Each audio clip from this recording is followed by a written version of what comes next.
안녕하세요. 후에막심입니다. 오늘은 32살까지 경제적 자유를 달성한다고 주장하고 있는 후에막심이 도대체 어떤 루트로 어떤 방식으로 달성을 한다는 건지 한번 들어보도록 하겠습니다. 우선 후에막심의 대학 시절 20대 초중반 시절부터 한번 보도록 하겠습니다. 저는 학점이 크게 중요하다고 생각하지 않았던 사람이에요. 그래서 학점보다는 20대 초중반을 경험, 취미개발 이런 거에 좀 더 포커스를 두고 생활을 했었어요. 방학 되면 후에막심은 공장으로 가서 주야 2교대로 그렇게 생활을 했었고, 요마저도 없으면 폭염주의보건 나발이건 그냥 땡볕에서 노가다 했습니다. 얼음물 몸에 뿌려가면서. 학기 중엔 금 공강을 만들어 가지고 금토일 이렇게 2교대 공장을 다니거나 아니면 금토일 이렇게 뭐 해외 제주도 이런 데로 여행을 다녔어요.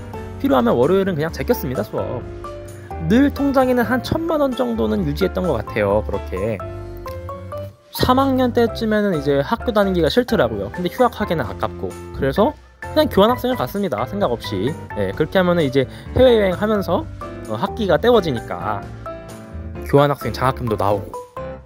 그렇게 25살 4학년 1학기가 됐을 때는 이제 스펙을 보통 다른 사람들은 쌓아요. 취준이라고 해가지고. 근데 저는 스펙으로 취업하기보다는 일단 갖고 있는 스펙으로 그냥 면접을 봤습니다. 그렇게 한 학기를 면접을 싹 보면서 다니니까 한 7월쯤에는 이제 합격을 몇 군데 하더라고요. 그 중에서 이제 가장 규모가 있고 인지도가 있고 연봉이 괜찮은 회사, 지금 회사죠. 거기 들어가가지고 조기 취업을 하는데 성공을 합니다. 이제 7월 달에 합격을 했는데 회사에서 마지막에 면접에 물어보더라고요. 혹시 회사에 부탁할 거 없냐. 그래서 9월 첫날 출근까지 나 여행해야 되니까 좀 기다려달라 라고 부탁을 했어요. 회사에서 흔쾌히 오케이를 해주길래 회사 출근하는 9월 첫날 6시간 전까지 이태리 토스카나 지방 쭉 2주 동안 여행하다가 잘 쉬고 그러고 입사를 했습니다. 이제 원래도 20대 초반부터 중반까지는 1년에 한 4, 5회 정도는 해외여행도 다니고 막 좋은 데도 놀러 다니고 그랬어요. 그래서 입사할 때 당시에 통장 잔액이 빵원이었습니다. 네, 이 포인트에서 제가 여러분한테 드리고 싶은 말씀은 이제 이렇게 빵원까지 아주 쥐어짜가지고 놀았으니까 노는 데는 더 이상 후회, 여한이 없더라고요. 그러다 보니까 19년도 9월에 입사하고부터 현재까지는 이제 한 3년 이상 계속 투잡을 주 7일로 진행을 해도 뭐 크게 뭐 갈망이나 그런 게 없었어요. 그 당시에 처음 입사했을 때 제 월급이 한 250만원 정도 세후로 나왔었는데 그냥 저는 적금 200만원짜리를 가입을 확 해버렸습니다.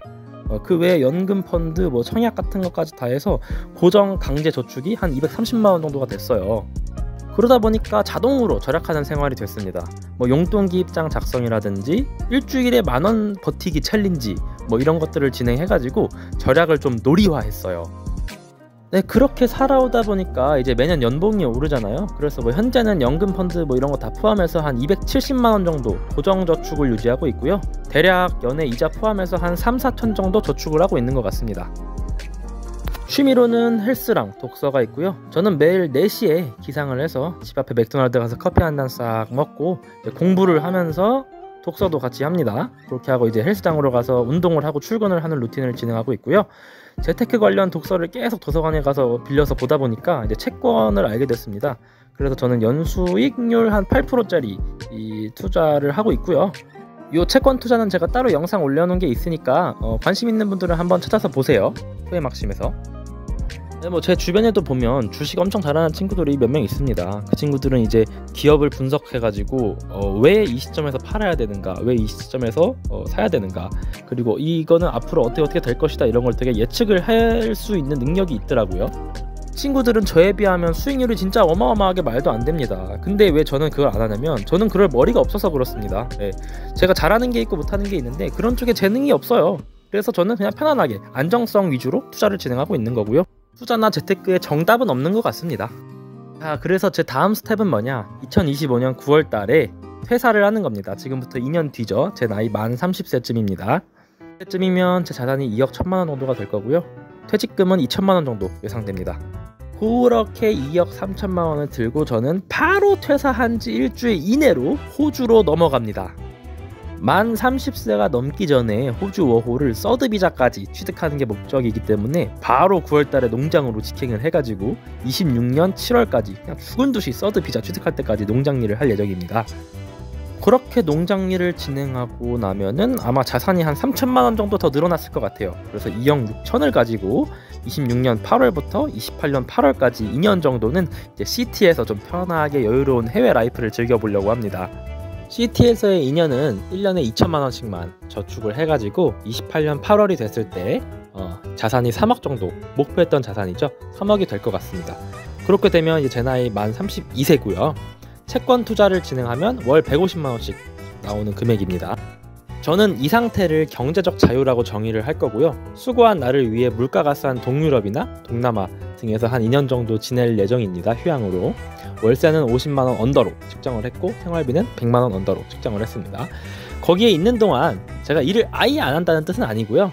이제 돈을 위해서 일을 하지 않는다라는 의미입니다. 그래서 사이드 잡으로 뭐 구매 대행이라든가 한국어 강의를 온라인으로 한다든가 아니면 유튜브를 더 열심히 고프로를 사서 진행을 한다든가 뭐 그런 식으로 디지털 노마드로서의 삶을 좀 살아보고 싶네요. 저는 제 영상을 보고 우리 구독자 여러분들도 짧게는 2년, 길게는 한 5년 정도만 인생 계획, 이제 경제 계획을 한번 실험해 보셨으면 하는 바람입니다. 큰 틀을 잡아놓으면 그 안에서 디테일을 살아가면서 조금 조정해 나가는 그런 재미가 있고요. 확실히 의미 없이 산다기보다는 뭔가 뚜렷한 목적이 생기는 그런 느낌이 좀 들어서 더 원동력 있는 삶을 사는데 도움이 됩니다.